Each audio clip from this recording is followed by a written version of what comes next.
Hello, I'm Pesce. I'm a writer and entrepreneur, and I'm here with one more episode of Belle's Journal. And the topic today is how to finish deadlines with games. Motivating different types of teams is a challenge, and every team is peculiar. Some tips are good for some teams, some other tips work better for some other teams, but the point here is to share with you one story of a friend of mine who used games to motivate his team. And even if this story is not totally applicable to your company, it's worth looking at a bigger insight that may be really good for your company.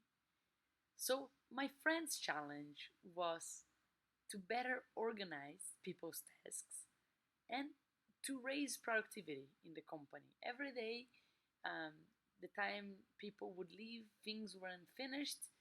And then he started to observe and he realized that it was a very young team. They were all friends with each other. They would go home, and then when they would get home, they would play a game called Call of Duty. And all of the people in the company were playing against each other in their homes.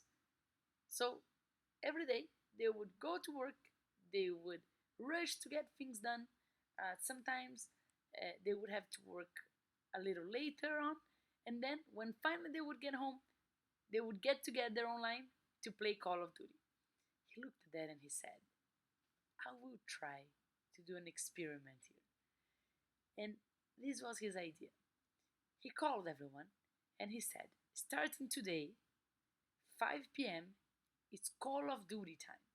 No one understood. They're like, how come? Like, this is the game we love to play in our houses.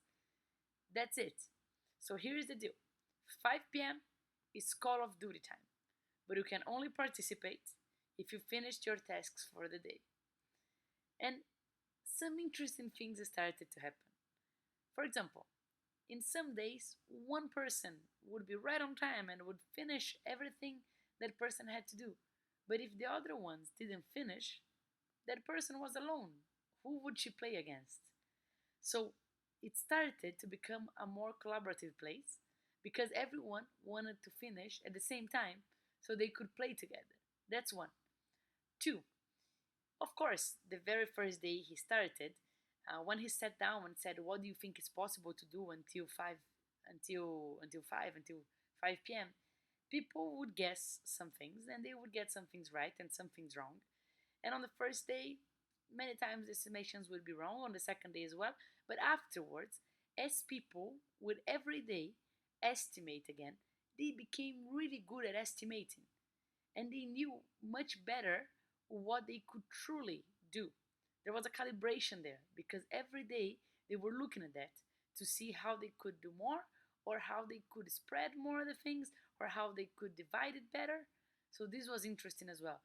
And my friend said something really interesting started to happen. When people got very good in telling him what they were able to do until 5, what they were actually doing, they were saying to him something they were 100% certain they could do until 5, but probably it would be done by 4. And then that extra hour was great to improve on whatever was made already. So the quality of his products went higher because whenever there was a half an hour or 1 hour there was missing there, that there was nothing else to do based on those tasks of the day, they would make their product better. It would be an extra layer of quality to make it even more polished. That was interesting.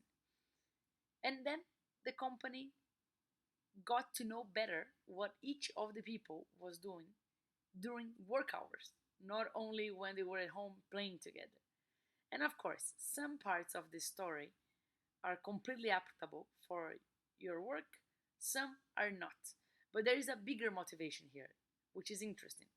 In every single company, there is something that the collaborators look forward to. It may be access to some content, it may be some experience. You need to find what this thing is. Because if you do, maybe you can use that as a good argument for higher productivity. And yes, being an observer will bring you an answer better than if you create a thousand of different things to test. My friend could have thought many crazy things, but when did he actually decide to take action? When he observed that Call of Duty was something everyone loved there. And this type of tip, maybe it won't be good for your company. Maybe you say, but it's a different thing. My company, people don't like games, it's different. Or maybe you can apply that to your son. Maybe you can do a little game there in which, whenever he finishes what he has to study, he'll get something, right? And of course, you need to see what applies to each situation. But this is an insight from a friend of mine and how he increased productivity in his company while people were having even more fun.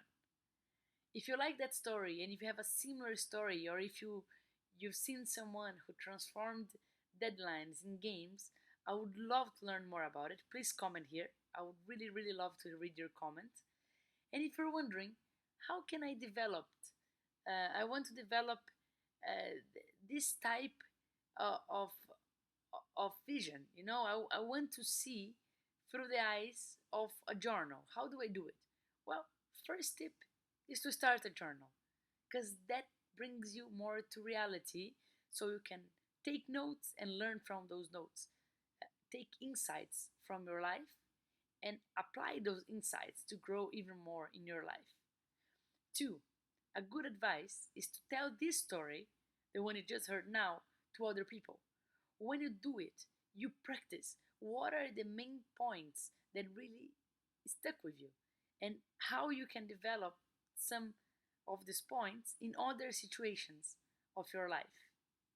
And if you liked everything that I'm saying here, you can connect to all of my projects through my website, belpesce.com. You can also find me on social media: Snapchat, Instagram, Periscope, Facebook. I'm Bel Pesce in all of these channels. And if you're wondering, who are you? Who is this woman talking to me on Bel's Journal? Who is Bel? I'm an entrepreneur, I'm a businesswoman, and I have four different businesses. I have an education startup, which is called Fase Nova. I have a technology startup called BeDream, bdream.me.